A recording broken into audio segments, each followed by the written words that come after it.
Aloha. It's a real honor to introduce Richard Heinberg, who agreed to stay an extra day in Hawaii to deliver this talk for you. Richard is a senior fellow at the Post-Carbon Institute in Santa Rosa, California, and he's widely regarded as one of the world's most effective communicators in the urgent need to get away from fossil fuels. He's best known as a leading educator in peak oil and its impacts. His expertise, publications, and teachings also cover other crucial issues, including the current economic crisis, food and agriculture, community resilience, and global climate change. He's the author of 10 books, including The Party's Over, Oil, War, and the Fate of Industrial Societies, and Peak Everything, Waking Up to the Century of Declines. Tonight he will discuss his latest book, The End of Growth, Adapting to a New Economic Reality. If you aren't familiar with Richard's work, you'll find it a radical departure from what most of us have been taught and what we have been told by the mainstream media. This could be one of the most important events you've ever come to. Fasten your seatbelts, and let's welcome Richard Heinberg.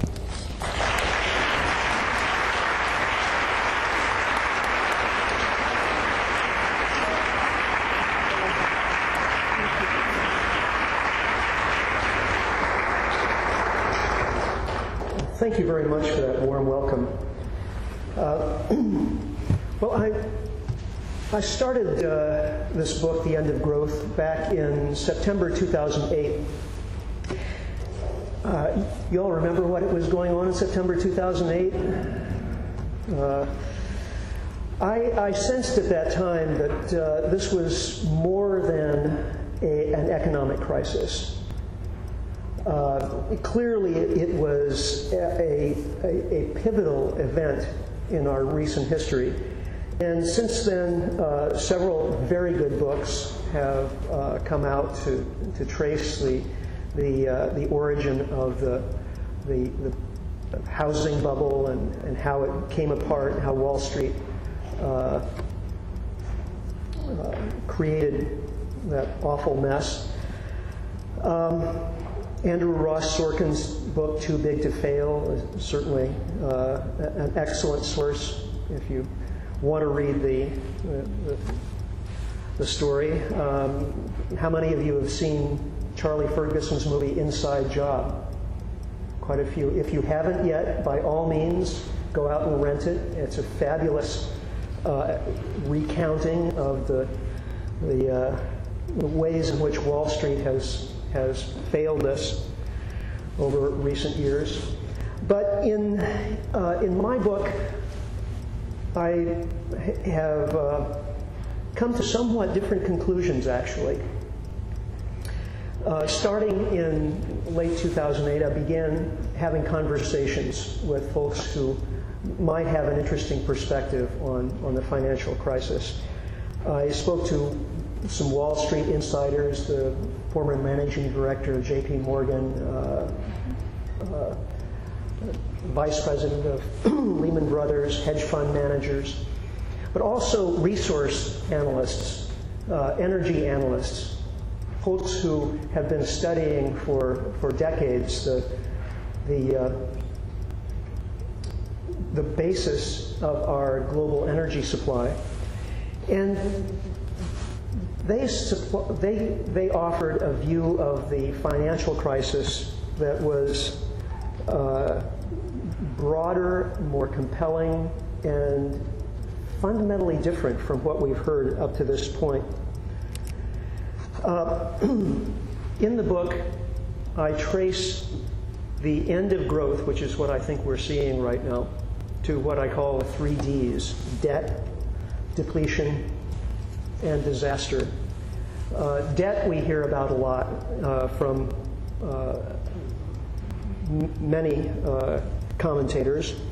Depletion is the story of renewable and non-renewable resources, and especially the energy resources that we depend upon. and disaster, the story of climate change and industrial accidents. I'm going to unpack these 3 Ds for you this evening and argue that the convergence of these factors is leading us to the most important economic event, not just of our lifetimes, but perhaps of human history. Now let's start at the beginning. How did we get into a growth mode anyway? We've gotten used to thinking that economic growth is normal, that it happens all the time, but that's not really the case. For most of our existence as a species, we lived in a kind of steady state economy. It wasn't really growing appreciably from year to year. We were using renewable energy as the basis of our economy, and the amount of renewable energy that we could capture was relatively the same from one year to the next. All of this changed just a couple of hundred years ago as we developed the ability to use fossil fuels. Now, we've known that fossil fuels existed previously, but we didn't have the basic technology necessary to harness them. All we needed really was metallurgy, some gears and basic heat engine, steam engine. Once we had those in place, all hell broke loose. Maybe you've had the experience of running out of gas in your car, having to push your car off to the side of the road. You know that's a lot of work. A car is a heavy thing. Imagine pushing your car 20 or 30 miles. That turns out to be the energy equivalent of maybe 10 or 12 weeks of hard human labor. Okay? We get that done for us from a single gallon of gasoline, for which we're paying $4 and complaining. Now think about that. 10 or 12 weeks of hard human labor for $4? You can't get labor that cheap in China, India, anywhere in the world. So that's why we've mechanized virtually every process of production and transport that we possibly could over the past century or so. And doing so has yielded enormous economic benefits. As I said earlier, we really didn't see much economic growth in previous centuries. So we get to just the last century, and it's off the charts. It's extraordinary the amount of wealth we've created just in the last 100 years or so. At the same time, we were growing human population. Using the concentrated energy of cheap fossil fuels, we were able to create carrying capacity for a rapidly growing human population. So this is GDP per capita, right? Gross domestic product, the total amount of money being spent in the economy. Well, as a result of population increase, there are a lot more capitas too. So multiply this population increase by this per capita growth in wealth, and you really begin to see just how much we've been able to accomplish using cheap fossil fuels. So in the early 20th century, this economic miracle manifested as overproduction. Using new production processes, principally the assembly line, we were able to make stuff in larger quantities and faster than people had ever done before. Faster, in fact, than people were able to absorb and buy all of this stuff. So we found two solutions to the problem of overproduction. One solution was advertising, talking people into wanting more stuff than they already had. I'm using a car ad here because the automobile was really emblematic in this whole process of mass production advertising. And another strategy related to advertising, which was planned obsolescence, making stuff that would reliably break down relatively quickly so that people would have to replace it, or making stuff that changed its appearance every year or 2 or 3 so that people would want to buy a new one so that they would look up to date. So advertising gets more sophisticated just as the automobiles get sleeker and better looking and so on.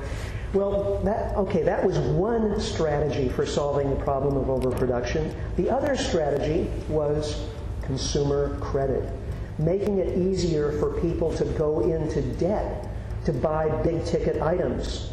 You know, at the beginning of the 20th century, 1910, let's say, an automobile cost, $950 for a Model T. That doesn't sound like much money today, you know, buying a brand new car for $950, but in 1910, $950 was a lot of money. You could buy a house for that much money. So not many people could afford to pay cash for an automobile. Consumer credit enabled folks to go into debt to buy a car on time. And mass production made it possible for everyone to have a car. Consumer credit made it possible for everyone to buy a car. Debt became the essence of the economy. Prior to the 20th century, there was a close linkage between money and precious metals, gold and silver. Now, the problem with metal-based money was as the economy began to grow rapidly, the money supply wasn't growing so rapidly. We weren't finding enormous new quantities of gold and silver.